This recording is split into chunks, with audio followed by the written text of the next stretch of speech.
Ini adalah roh jahat yang ingin dipanggil oleh 8 miliar pria. Karena kemampuan bawaannya adalah mengabulkan permintaan apapun. Meskipun imbalannya adalah kehilangan barang paling berharga milikmu sebagai gantinya. Tapi tidak ada yang tahu selain aku. Perjanjian dengan roh jahat ini memiliki celah yang fatal. Ternyata, di kehidupan sebelumnya, aku adalah pemain top di game bernama Paradiso. Namun, karena terlalu sering begadang, aku terkena stroke dan meninggal di tempat.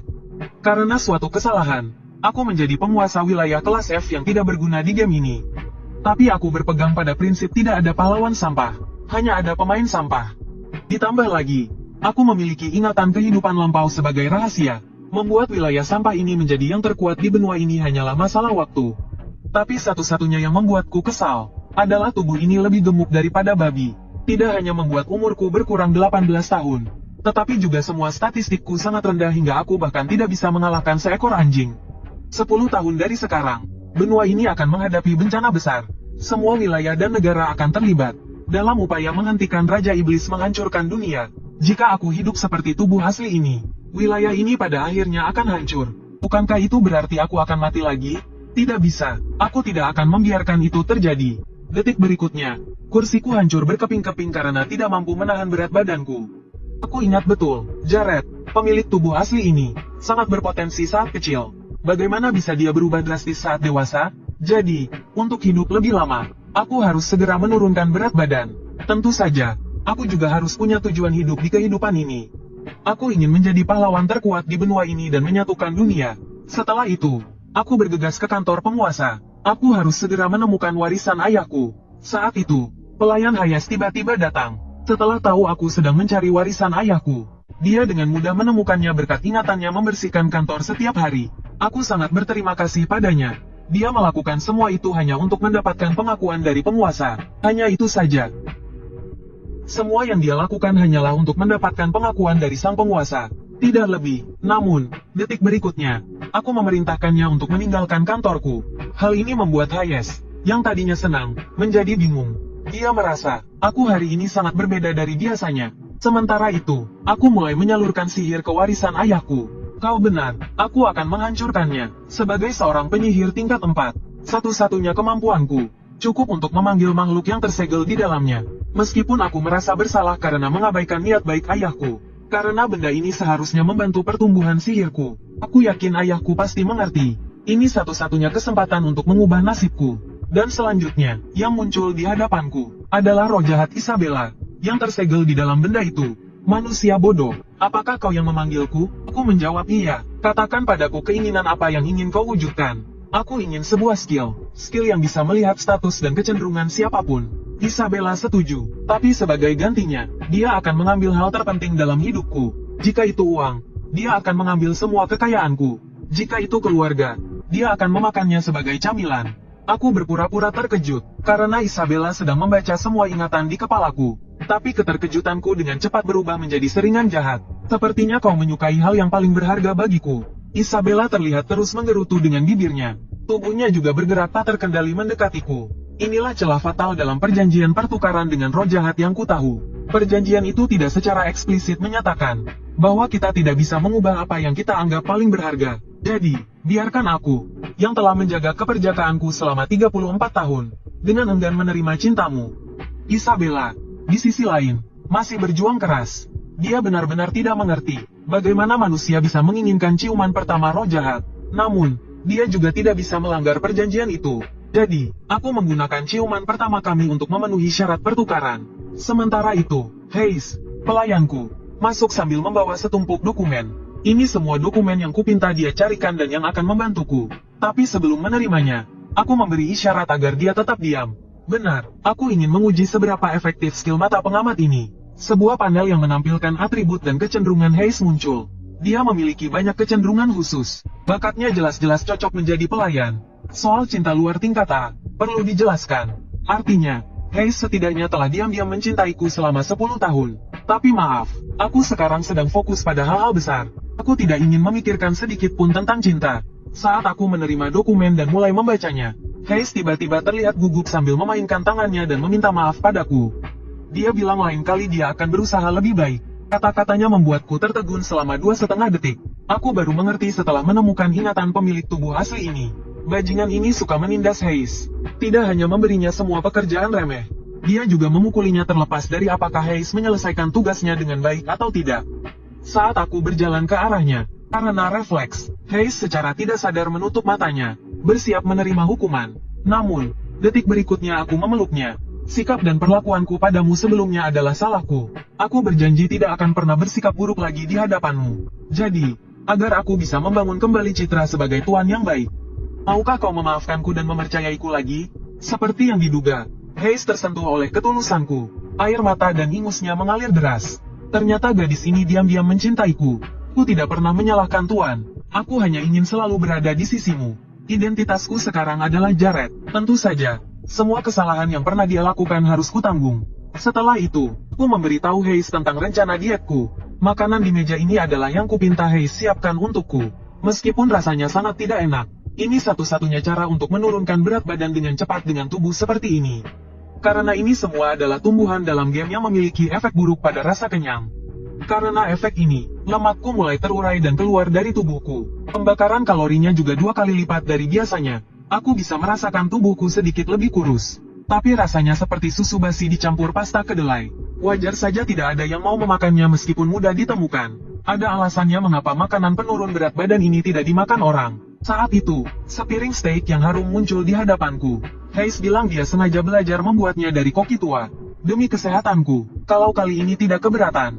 Belum selesai dia bicara, aku sudah melahap makanannya. Jared, kau benar-benar bajingan.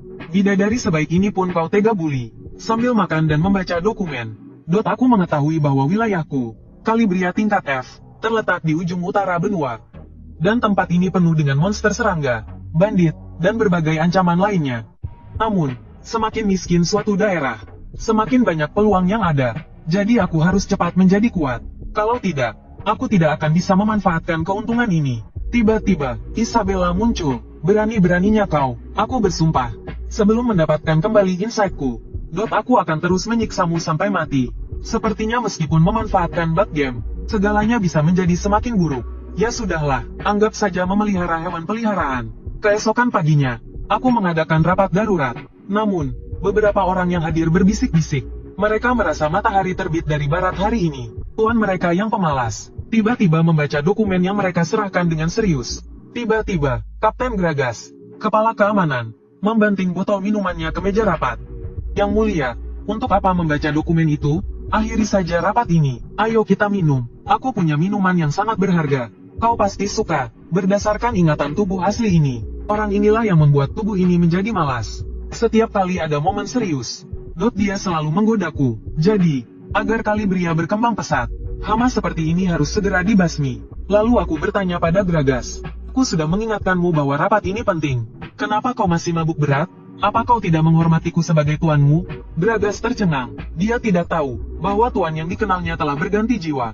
Mau tak mau, Gragas mencoba menjelaskan. Tapi aku tidak memberinya kesempatan. Aku menembak botol minumannya dengan sihir api. Lalu, di depan semua orang, aku mencopot jabatannya sebagai kapten keamanan. Aku sudah mendengar kau menyalahgunakan kekuasaanmu untuk merampas harta pedagang, untuk memenuhi keserakahanmu sendiri, dan karena keserakahanmu, kehidupan rakyat menjadi sengsara. Mereka mulai tidak mempercayaiku sebagai tuan mereka, dan juga, kau diam-diam melatih pasukan di wilayahku. Apa kau berencana untuk mengkhianatiku?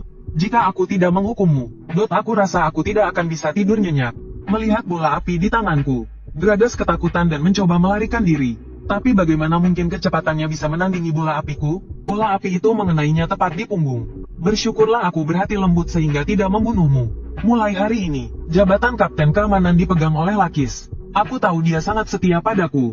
Dulu, ketika aku putus asa karena kematian ayahku, Lakis selalu menyemangatiku untuk bangkit kembali. Lalu, dengan sungguh-sungguh saya beritahu semua orang, bahwa saya akan sepenuhnya memberantas praktik-praktik korupsi di wilayah ini. Jika kalian tidak ingin bernasib sama seperti Gragas, sebaiknya kalian bersikap jujur. Jika tertangkap basah oleh saya, hukumannya mati. Setelah itu, saya menggunakan mata wawasan pada mereka, dan secara tak terduga menemukan banyak orang yang jabatannya tidak sesuai dengan kemampuan mereka.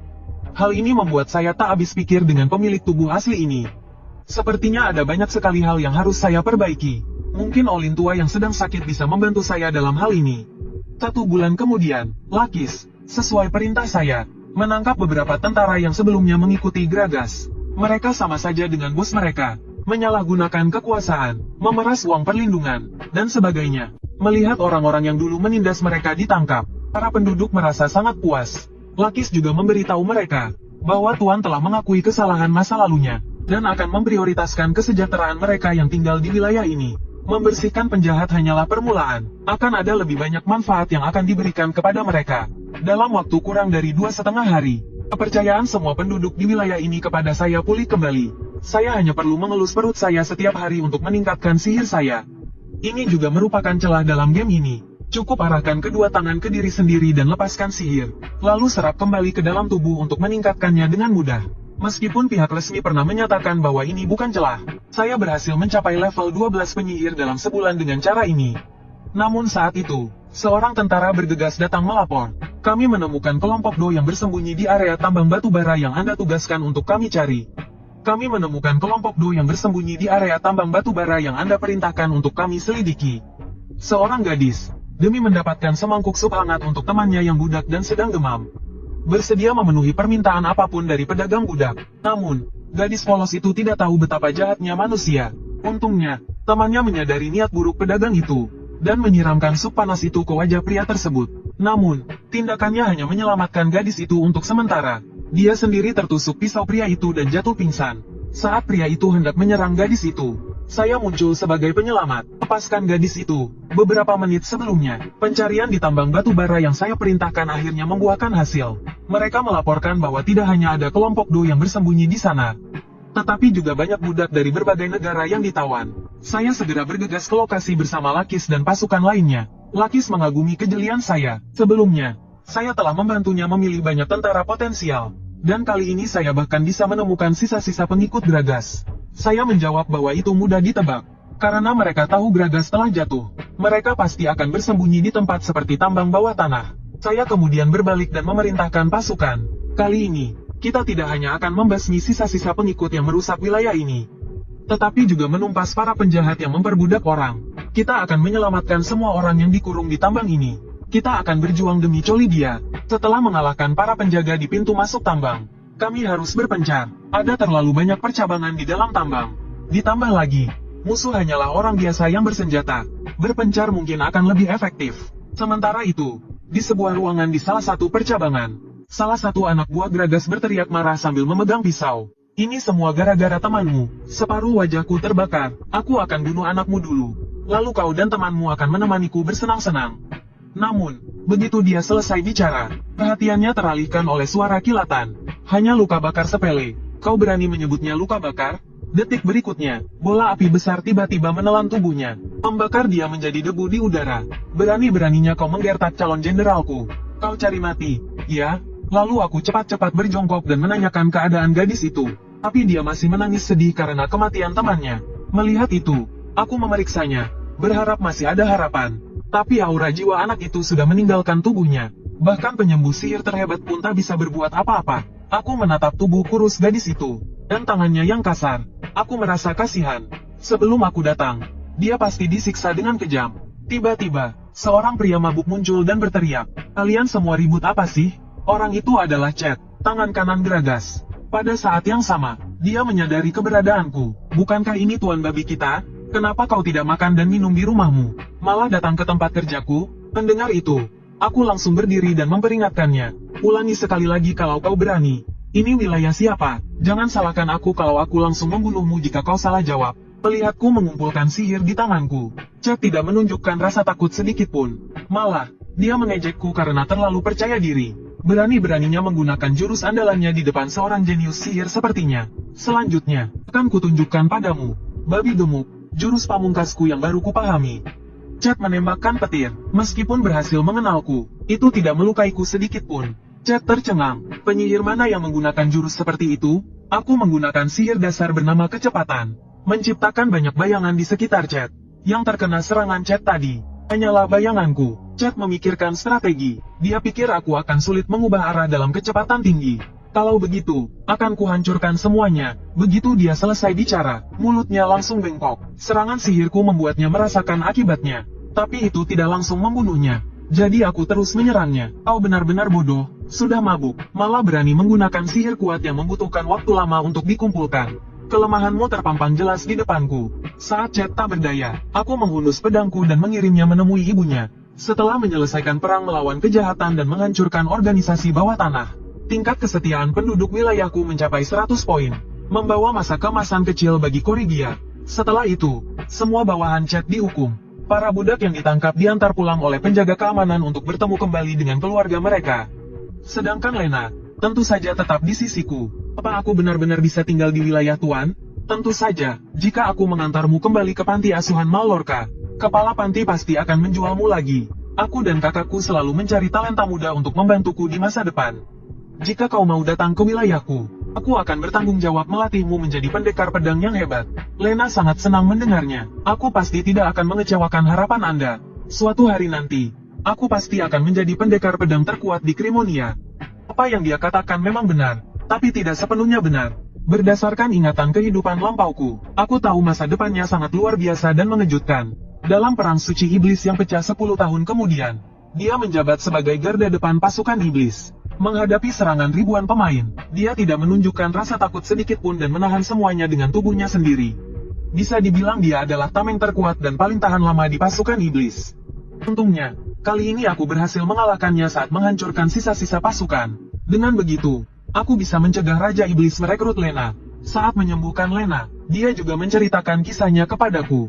Setahun yang lalu, Lena diam-diam menonton latihan tentara bayaran di panti asuhan setiap hari. Dia sangat mengagumi kemampuan berpedang mereka, tapi setiap kali dia tertangkap basah. Karena kepala panti asuhan melarang anak-anak yatim piatu untuk mendekati mereka. Sampai suatu hari, Lena memberitahu kakak dan abang tentara bayaran yang dekat dengannya, bahwa kepala panti asuhan akan mencarikannya pekerjaan yang bagus. Katanya, dia akan menjadi pelayan di rumah bangsawan. Mendengar itu, ketua tentara bayaran berkata, dia sebenarnya berencana untuk mengajak Lena bergabung dengan kelompok tentara bayarannya. Lena terlihat sedikit kecewa saat itu, tapi dia berjanji kepada kakak dan abangnya, suatu hari nanti, dia pasti akan menjadi pendekar pedang yang kuat seperti mereka. Mendengar itu, pria itu tertawa. Dia mencabut pedangnya dan memberitahu Lena, hanya mengandalkan semangat pantang menyerah saja tidak cukup untuk bertahan hidup di dunia ini. Kau juga butuh trik, bakat, usaha, dan tekad. Karena kata-katanya, Lena untuk pertama kalinya memiliki impian yang sesungguhnya. Tapi mimpi itu segera dihancurkan oleh kepala panti asuhan. Katanya dia akan menjadi pelayan di rumah bangsawan. Tapi dia malah diperlakukan seperti budak dan akan dilelang. Saat Lena merasa putus asa, seberkas cahaya lain muncul. Dia adalah Marni, yang mati untuk melindungi Lena. Dia tidak hanya membantu Lena dalam kehidupan sehari-hari, tetapi juga menceritakan banyak rahasia yang tidak dia ketahui. Misalnya, semua anak yatim piatu di wilayah Mallorca akan dilelang sebagai budak. Dan itu didukung oleh penguasa wilayah. Bahkan kepala panti asuhan yang sebelumnya sangat baik kepada Lena, juga berkomplot dengan mereka. Dia tidak akan pernah melupakan kata-kata saat itu. Hidupku dan hidupmu sama seperti selokan. Tapi aku mengagumimu. Kau hanyalah seorang yatim piatu. Tapi kau memiliki mimpi yang hebat. Itulah sebabnya aku ingin melindungimu. Jadi Lena, kau harus berjanji padaku. Jangan pernah menyerah pada mimpimu. Ceritanya berakhir di sini. Setelah mendengarnya, aku sangat tersentuh. Tapi rasa terharu tidak bisa menyelesaikan semua masalah. Selanjutnya, ku yakin aku akan segera menghadapi masalah dengan penjara Mallorca. Karena aku telah mengganggu kepentingan mereka. Ini sayuran liar yang bahkan di daerahku maupun diabaikan. Tapi sebagai penguasa 6 kota, aku menganggapnya harta karun. Jika di dunia nyata, setidaknya bisa terjual 10.000 koin per tanaman. Karena memakan sayuran liar ini akan memberikan efek sebaliknya pada rasa kenyang tubuh manusia. Tidak hanya akan mempercepat pemecahan lemak, kalori yang terbakar juga akan berlipat ganda. Dan karakter yang kumainkan di dunia game ini adalah seorang penguasa yang lebih gemuk daripada babi. Jadi tentu saja ini menjadi anugerah untuk dietku. Jadi dengan cepat aku berhasil menurunkan berat badanku yang lebih dari 250 kg. Hasilnya, setelah berubah menjadi pria tampan, hanya dalam beberapa detik, aku menghadapi masalah besar. Kembali ke saat aku menjadikan Lena sebagai tangan kananku. Meskipun saat ini dia masih di usia yang polos dan belum berpengalaman. Aku tahu dia akan menjadi pertahanan terkuat pasukan Raja Iblis di masa depan. Sekarang, aku telah bertemu Lena sebelum Raja Iblis. Selanjutnya adalah mencarikannya seorang guru untuk berlatih dan menjadi lebih kuat. Tapi kelompok yang kuhancurkan tadi melibatkan kepentingan kota tetangga, Mallorca. Masalah mereka mungkin akan segera mendatangiku. Keesokan paginya, aku melanjutkan program latihan. hanya menurunkan berat badan tanpa meningkatkan kondisi fisik. Tubuh yang lemah ini cepat atau lambat akan menderita. Sedangkan Lena, potensinya sangat mengerikan. Berlari keliling kota di pagi hari bahkan tanpa terengah-engah. Jujur saja, aku sangat menantikan dia menjadi kuat. Saat aku makan makanan dietku, aku menerima kabar baik dari Patua Aurelien dan Avila. Pertama, Aurelien berhasil membudidayakan tanaman yang disebut Letelia. Ini dapat mengurangi sedikit pengeluaran kita yang selalu bergantung pada impor sayuran.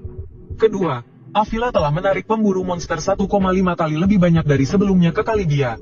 Penghasilan dari penjualan batu ajaib 2 kali lipat lebih tinggi dari bulan lalu. Tiba-tiba Lena berkata, dulu teman-temanku bilang Kalibia akan segera hancur. Tapi setelah aku datang ke sini, aku menyadari bahwa itu tidak benar. Tapi ini baru langkah awal wilayah ini menuju ke arah yang lebih baik. Aku yakin dalam waktu dekat, Kalibia pasti akan menjadi terkenal di seluruh benua. Tiba-tiba, Lakis bergegas datang dan melaporkan penemuan aneh. Dia bilang sebagian besar wilayah dipenuhi bangkai monster yang diletakkan begitu saja. Dia juga bilang merasa malu dengan jabatannya sebagai kapten keamanan. Tapi aku tidak menyalahkannya. Insiden ini tidak menyebabkan ada warga yang terluka. Lagi pula, Kalibia juga tidak memiliki tembok kota. Beberapa kejadian tak terduga cukup normal. Tapi saat ini, tingkat loyalitas penduduk wilayah kepadaku sudah mencapai nilai maksimum, 100 poin. Artinya, pelakunya pasti dari luar kota. Saat itu, aku tertarik oleh suara permintaan tolong yang polos dari belakangku. Tolong, jika Anda bersedia membantu, walaupun aku harus menjual diriku sendiri, aku akan mengumpulkan uang untuk membeli obat. Penjual obat yang melihat gadis kecil itu memeganginya rata-rata segera menjelaskan. Meskipun kau memohon padaku, aku tidak punya obat yang kau cari. Mendengar itu, aku bertanya pada gadis kecil itu masalah apa yang sedang dihadapinya. Sementara itu, orang-orang di sekitar mengenali identitasku. Setelah mengetahui bahwa aku bukan orang jahat, gadis kecil itu memberitahuku namanya, Meia. Ibunya menderita penyakit ronela dan harus segera minum obat atau dia akan mati. Saat itu juga pupil mataku menyusut. Melihat ekspresiku, penjual obat berlutut dan memohon, Tuan penguasa, saya tidak bersalah. Penyakit ronela hampir tidak bisa disembuhkan. Bagaimana mungkin pedagang kecil seperti saya memiliki obatnya? Aku tentu tahu, sejauh yang ku ketahui, hanya ada berkah pendeta agung dan ramuan 1000 penyakit yang mahal buatan Kekaisaran Itima yang bisa menyembuhkan penyakit ini. Ini adalah penyakit paru-paru yang mirip TBC. Penyakit ini disebut penyakit ronela karena sering muncul di ruang bawah tanah dan wilayah ronela yang dipenuhi monster liar. Lalu aku berkata kepada Meia, tepat, bahwa aku bertemu ibumu. Aku tahu cara mengobati penyakit ronela. Adegan berganti. Sekarang, yang terlihat batuk-batuk adalah Mary, ibu Meia. Dengan mata wawasan, aku melihat umurnya hanya tersisa 7 hari. Mary mengira aku dokter dan meminta maaf sambil menyuruhku pergi. Dia tidak mampu membayar biaya pengobatan yang mahal. Aku menjawab, biarkan aku yang menanggung biayanya. Jangan khawatirkan soal uang. Meia menambahkan, Bu, ini tuan kita, pemimpin wilayah ini. Beliau datang khusus untuk menyembuhkan ibu. Mary akhirnya menyadari siapa aku. Dia meminta maaf karena tidak langsung mengenaliku. 8 tahun yang lalu, dia pernah menjadi koki untukku selama 1 hari. Saat itu aku masih sangat muda dan belum mengerti banyak hal. Jika aku pernah melakukan kesalahan saat itu, aku ingin meminta maaf. Setelah meminta Meia mengambilkan handuk basah, aku membuka jendela dan melihat keluar. Seperti dugaanku, ada bangkai monster di sekitar rumah mereka. Jika aku tidak salah, Anda sering berada dekat dengan monster, bukan? Mary mengiyakan. Saya pernah bekerja sebagai koki di kelompok pedagang yang berdagang dengan monster. Meskipun penyakit ronela tidak menular antar manusia, sering kontak dengan monster dapat menyebabkan penyakit ini. Awalnya, gejalanya tidak terlalu terlihat. Adanya monster mati di dekat rumahmu, menyebabkan penyakitmu memburuk dengan cepat. Saat itu, Hayes membawakan bahan-bahan obat penyakit ronela sesuai daftarku. Cara pembuatannya sederhana dan murah. Cukup tumbuk semua bahan, lalu masukkan ke dalam labu destilasi dan panaskan. Tentu saja, ini bukan penemuanku. Obat ini dibuat oleh sekelompok pemain di Paradiso di kehidupan sebelumnya. Namun, karena konflik kepentingan, salah satu dari mereka membocorkan resepnya.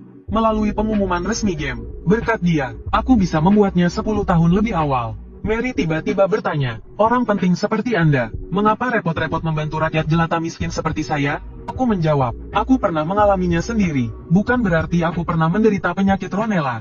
Tetapi ibuku di kehidupan sebelumnya meninggalkanku, karena tidak mampu membayar biaya pengobatan. Meskipun itu terjadi 15 tahun yang lalu, aku sering dihantui mimpi buruk dan rasa bersalah. Aku mengerti perasaan Meia saat itu.